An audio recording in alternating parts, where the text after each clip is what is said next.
Good morning, welcome to this week's session of our summer series. We're going to see later in this session when we spoke with Talita and Willem and talked about how they face challenges as we continue our Under Pressure, and we're focusing on it, looking at it from a perspective of John 16:33.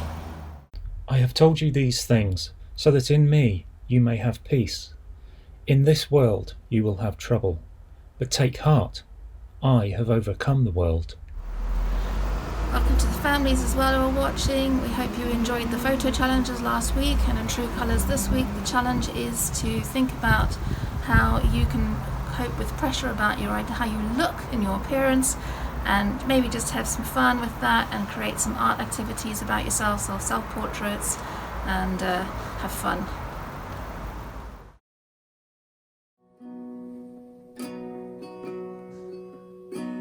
How great the chasm that lay between us, how high the mountain I cannot climb. In desperation I turned to heaven and spoke your name into the night. Then through the darkness, your loving kindness tore through the shadows of my soul. The work is finished, the end is written. Jesus Christ, my living hope. Who could imagine so great a mercy? What heart could fathom such boundless grace? The God of ages stepped down from glory to wear my sin and bear my shame. The cross is spoken, I am forgiven. The King of Kings calls me his own. Beautiful Savior, I'm yours forever. Jesus Christ, my living hope. Hallelujah, praise the one who set me free. Hallelujah, death has lost its grip on me. You have broken every chain. There's salvation in your name, Jesus Christ, my living hope. Hallelujah, praise the one who set me free. Hallelujah, death has lost its grip on me. You have broken every chain. There's salvation in your name, Jesus Christ, my living hope.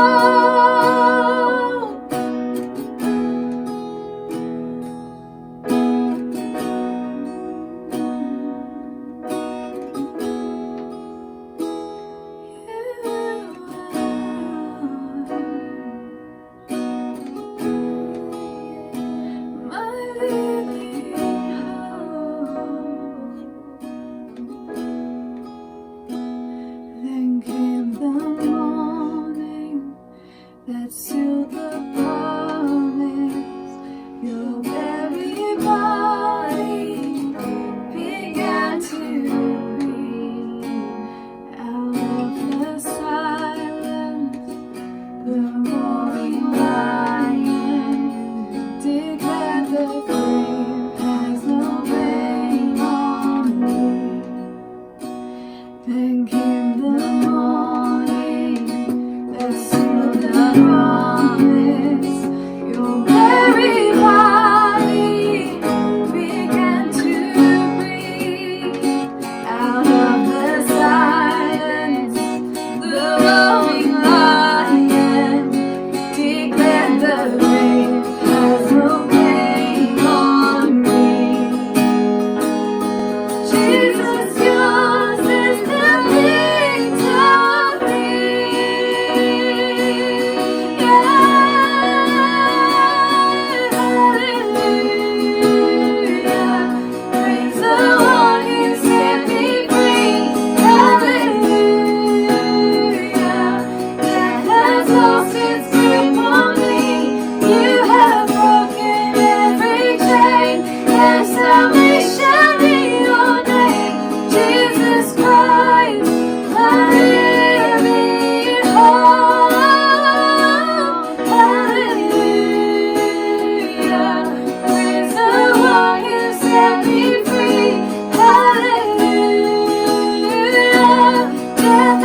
He is Jesus.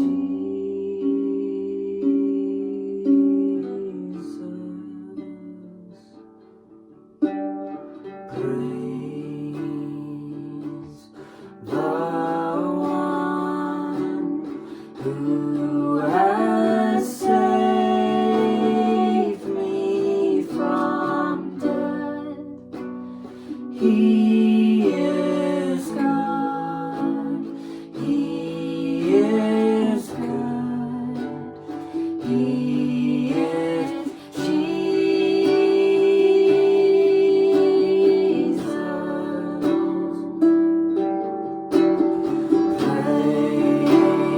Praise the one who has saved me from death. He is God. He is good. He is Jesus.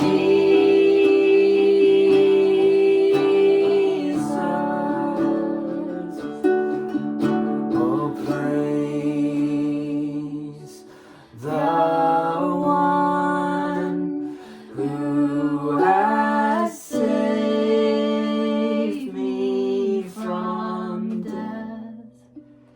He is God. He is good. He is Jesus.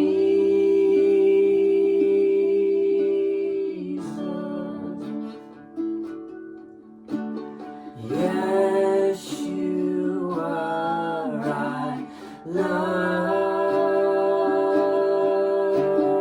you. Yeshua, I love you.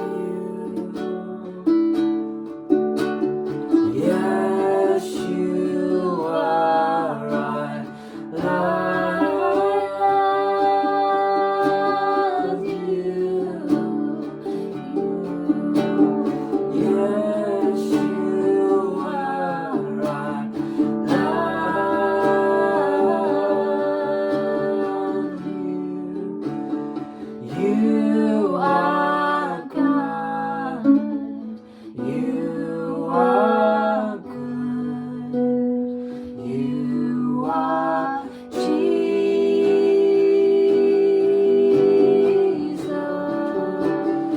You are God. You are God. You are so good. Jesus.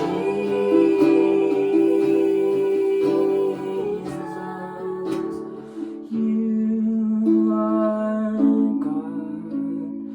You are good. You are Jesus.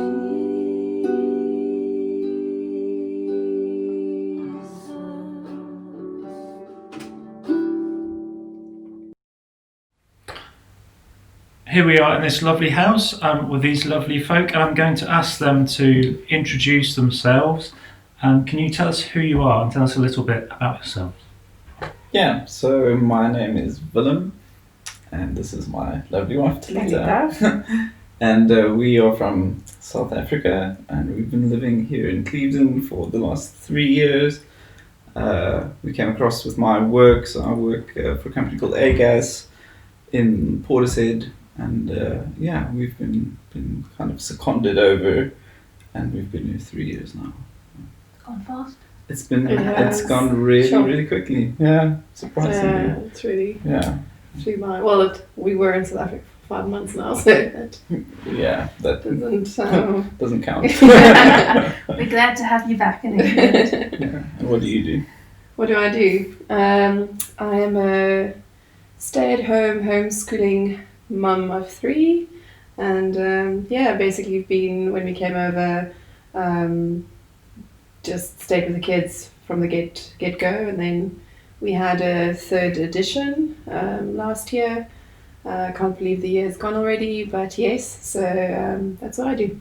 Yeah, so we have Sebastian, who's 7, Amelia's Amelia's almost 5, 5. almost 5, and Matthias, who's Almost 1. almost 1. That's 3 full-time jobs you do. Yeah, 3 full-time jobs with no pay. Yeah, and you just got the one to do it. Yeah. Talita does all the heavy lifting. Excellent. Well, not completely true, but yeah. Excellent. So as part of our summer series, we've been looking at challenges and thinking about what we've learned from a challenge. So do you have a challenge in mind that you would mind sharing us you've had to face?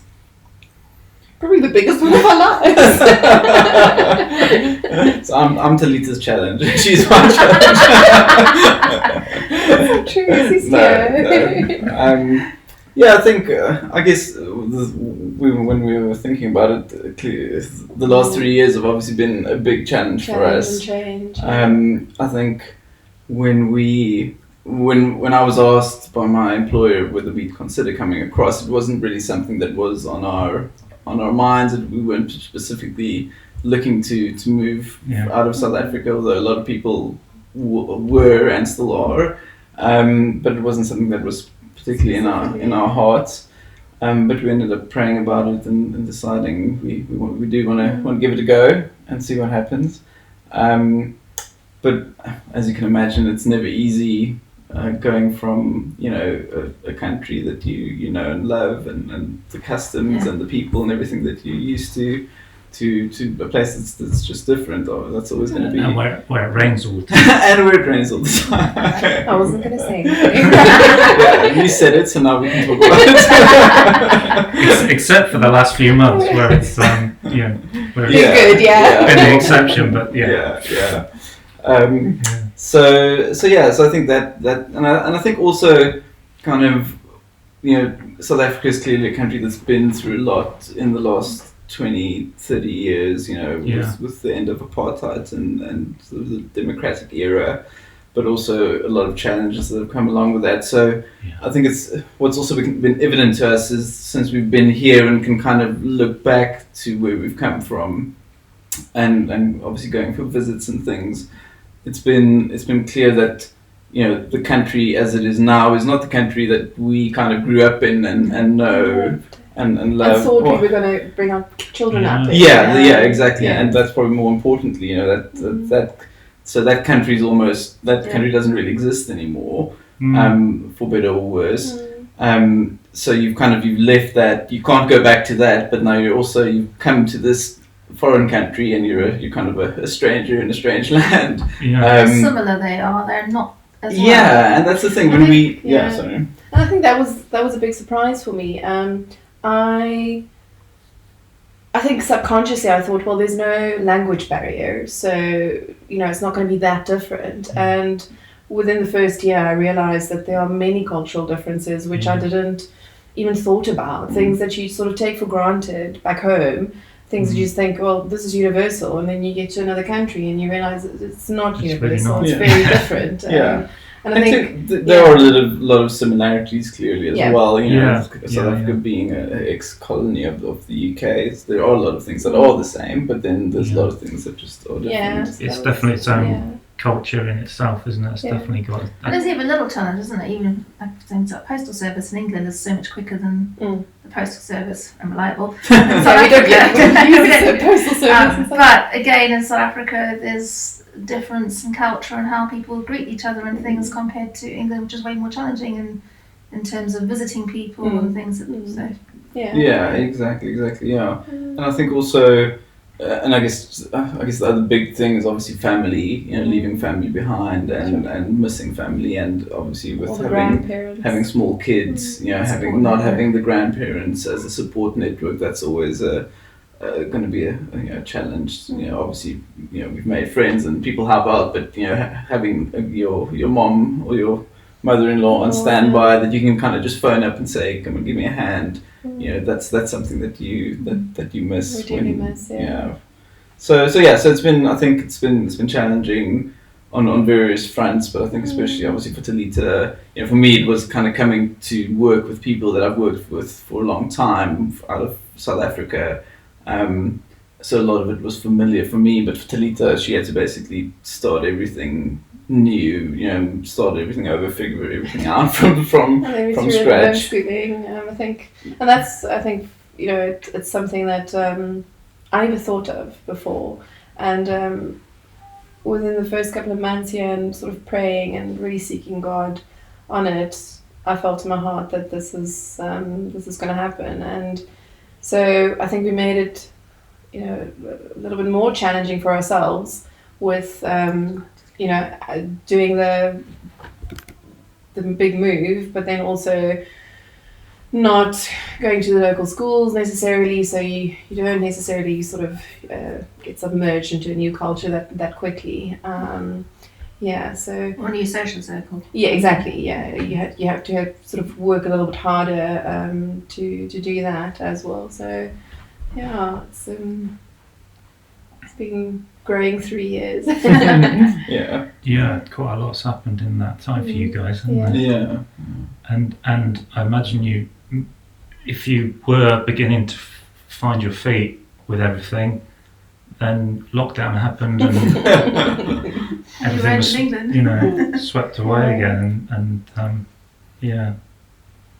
So yeah, it must be quite an emotional roller coaster as well. There's different feelings at different times, Yeah. challenges with that Yeah. too. Yeah, and new feelings, things that you, or I guess it's part of being a grown up, which I still can't believe most days, but that we're actually grown ups and we have 3 children. But yeah, just new things emotions that you didn't really knew existed, or emotions that you didn't really think that you are going to work through.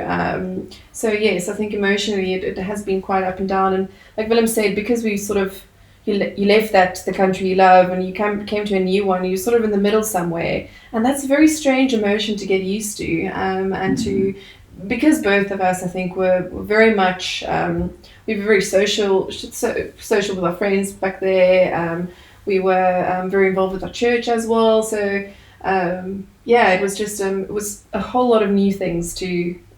It's been a while since we've been the new kids on the block, I think, and and I think that's been interesting. To navigate. I think I was thinking it's also kind of shifted, from going from a place of being like, well, we hadn't really even considered moving abroad to now being like, okay, now we are abroad and now we've kind of got your options suddenly become sort of broader, and now you're thinking, actually, do we need to stay on? Do we need to think about getting citizenship? What's the future prospect? And what are the prospects in South Africa? What are the prospects here? And really seeking God on that. And and I think for me, like emotionally, you kind of, well, for me, I'm the type of person who wants to analyze things and just like do all the pros and cons and like figure out what is the best decision, and you just like, there is no right or wrong answer. It's just like it's such a broad question, and it can have such a impact on your life and on your children's lives that and you now can't. that you've settled here, you probably have some things you'd miss if you went back, but the same thing, some things if you're here that you miss this. So there's a win-win both sides. Exactly. So you can analyze it to death and still not come to a clear answer. Yeah. So you kind of feel a bit sort of, for me, as someone who likes sort of the control, having everything under control, you feel a bit untethered. I'd like to do that. Very untethered. Yeah. So in some ways you've had quite a sort of roller coaster of a few years, really, of the last few years, and with everything that you've gone through there. The low point, we all get lows and we all get high points, and the high points are easy to sail through. We don't worry during the high points, during the fun times and the times when everything's great. But in those low times, those points where things have been a struggle, has there been anything that's really helped you get through that, or sustained you, or just encouraged you to keep on going? And what's that been, if there is something like that? How does that? It's I think the fact that we can't. For me, it's getting back to God and getting to His voice again, and to. I think my prayer life has simplified so much over the last 3 years, and most days when I'm really low, I think the only words I get out is, helped me to get perspective on this, because our perspective is so different than his. And Yeah. the moment that you get saturated in his perspective, things change again for you, and you get that feeling of hope sort of bubbling up again. And I think it's definitely that, and almost knowing that even though sort of in the natural mind we sometimes feel that we don't have a country we really belong to, it really highlights the fact that we are merely visitors on this earth, and where God is, there will be a home for you, and you can walk into his arms when it is constantly raining. And he's the sunshine, and I think that for us as a family has really it strengthened us, and our faith has just, for me, it's grown exponentially. And being in those low points, just having sort of us, not that the rest of our church community weren't involved in our lives. I mean, I think one of the lowest points was definitely for me when we had the miscarriage just before Matthias, and I needed my mum, and I didn't have my mum, and I needed my mum-in-law, and there was no one, but we were together. And I think our family is just, our bond as a family is tightened. And for me, just my role as mum of the house, it's taken on a complete new meaning since we've came to England. I had to step up the game, and and also with just having to really trust his word and his love that is constantly flowing over us, and the joy that can be found no matter what. And I think I've really started to believe that, whereas previously it was maybe words coming out of my mouth, but now I can sort of say, but really, when you feel that you're in the desert, it's there. It's the living water is always there, and you find it in your kids' smiles, and you find it in silly things that maybe you wouldn't have had time for were you that busy with other things back home. I think I've said it to so many people. A big just highlight for me here is that I had to sort of start to rely on my own domestic services, and because in South Africa, labor is cheap, so there's a lot of people working for not a lot of money, and so housekeeping is something that every middle class woman sort of have in South Africa. But all of that is just, I think, our family has grown as a family unit, and I think I have spent so much more time with my children than I would have, and I've come to homeschool, which if you had to tell me that 4 years ago, it's just, there's no way that I would say yes, I probably want to homeschool my kids. And now it's something that I really feel God has sort of solidified in me. 1 year at a time, though. We always take it 1 year at a time. Yeah. But it's been a big sort of 180 for me, and that wouldn't have happened if we did not come here. Yeah, I think it's very much this sort of when I was thinking about there's the practical things you can do, and there's the spiritual things you can do to kind of, thinking about that scripture that Daniel's shared about God's peace, that's available to us. I think we've kind of learned that there's different things we can do to kind of access that peace, and I think some of it's practical in terms of just being, things we do in the house, and just like the very practical things like whatever clutter in the house, or the amount of time that we spend together as a couple, like date nights, or just going away for a weekend or whatever, like things like to really have a bit of a break and just have that downtime.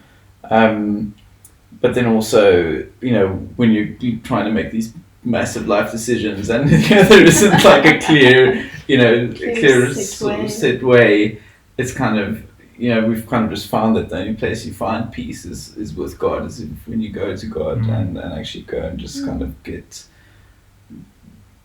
just kind of calm down in His presence, and it is that thing of, you don't get the whole roadmap when you go to God. No. He gives you the next step, right? And he leads you along. And it's kind of, then it becomes a trust thing and not a trying to figure it out thing. Plan. Yeah. I don't know what the plan is. I don't know what the 2-year plan is. Yeah. What encouragement could you give other people if they were going through something they were battling with or challenging?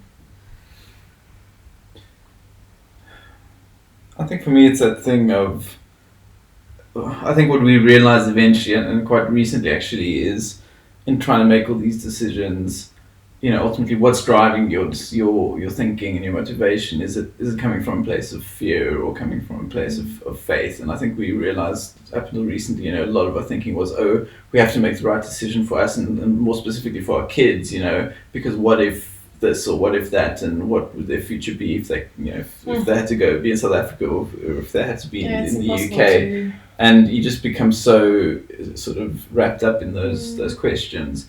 But we realized that it's a lot of that was just coming from fear. We just didn't, we were worried about what might happen or what the future holds. And I think it's just trying to make, we kind of set to ourselves, because we're generally bad with making decisions. We overanalyze. I tend to overanalyze. We're just generally terrible with that. So we kind of just said to ourselves, we're just going to make. We're just going to make a decision out of faith. We're not going to try and we're not going to try and just get it right in our minds and get all the answers before we go to God. It's just like, let's go to God. Let's believe that we are His children and we can hear His voice, and He will be faithful to give us the right thing, and then we can do it, and we just go and we believe rather than analyzing. So I think that was. Yeah, I think for someone going through something very hard, just to add on to that, is the letting go of fear. But but also even if you really struggle to let go of the fear and the difficulties just sort of gripped you by the neck and it feels as if you can't breathe, that I think to constantly tell yourself that you are safe and you are okay, and it doesn't matter, the worst things can happen and you are still going to be safe and okay. And I think it brings me back to that thing of this is not our final home, this is not the final place where we will rest. And I think it might be morbid to think of that, but for me it's brought so much freedom knowing that it's going to be okay and we are okay because we're in His hands. And with that, just I think reading through Psalms and just getting into the Word and just let that love that's just everywhere in the Word, especially Psalms. I don't know, for me, when I freak out, Psalms is my go-to. I think for most people it's probably that, but just to take a deep breath and know that it's going to be okay. Some of the practical things that we didn't really have anything to do with, but that really helped was I think one of the highlights for me in the last 3 years were when people threw me a baby shower for Matthias, and so many people there didn't really know me even that well, but people pitched and it was heartwarming, and I think it made me feel loved and seen, I guess, which is something that I'm really appreciative for, and then people sort of just checking in now and again, and and just that is quite a big blessing. It was quite big for me. It felt like that whole pregnancy without family and friends that you've known for 10, 15, 20 years, it was made still beautiful in its own new way here in Clevedon.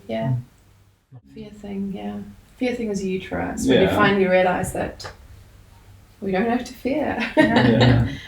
We can make a decision and just do it in faith, and even if it's wrong, even if it's the wrong decision, you're still going to be okay. Because we're in God's hands anyway. Exactly. That's lovely. Thank you. Thank you so much. That's been lovely to hear from you and to catch up with you. We for one are very Thanks, glad guys. that you've come to England. Very to know you. We've met. There are That's definitely also a highlights as thing. well. The highlights is you've met this whole range of amazing new people, and I think you sometimes you miss that also, like that we've had this full 3 years again of being pushed out of our comfort zone, because we would have just stuck with our old friend group and not get out there and meet new people, and it's been quite an adventure. I was saying to Talita earlier, there's this song that I really liked when I was a bit younger. I listened to a lot of Jars of Clay, which is a contemporary Christian band. And I was really big into them when I was at university. And they've got this song called Redemption, which has got some great lyrics. maybe share it with you guys Yeah, do. quickly. But I really enjoyed the song at the time when I first kind of heard it. But kind of reading the lyrics now again, it was kind of really it was a good description of our life, I think, to a degree. It starts with "We made it to a strange town," which I won't say that's Cleveland, but so the lyrics go, "We made it to a strange town, going down the wrong road. Like any story retold, we couldn't find a common ending. We're way gone, be gone, looking for our own way. We needed a distraction. You said you were redemption. We knew it as a wrong turn. We couldn't know the things we'd gain. When we reached the other border, we looked out way down past the road that we'd come from. We were looking at redemption. It was hidden in the landscape of loss and love and fire and rain. We never would have come this way looking for redemption." I just love that imagery of kind of looking back and looking at this path that you've come, and it's not the path that you would have chosen, but it is actually the path of redemption, and it was God's plan. God still, despite the wrong turns, God still got you to the right place because of His grace, and it's I think it's That's brilliant. Yeah. Love it. cool. Thank you so much. We'll Thanks, give guys. we'll give away to the all the cameras. goodbye for now.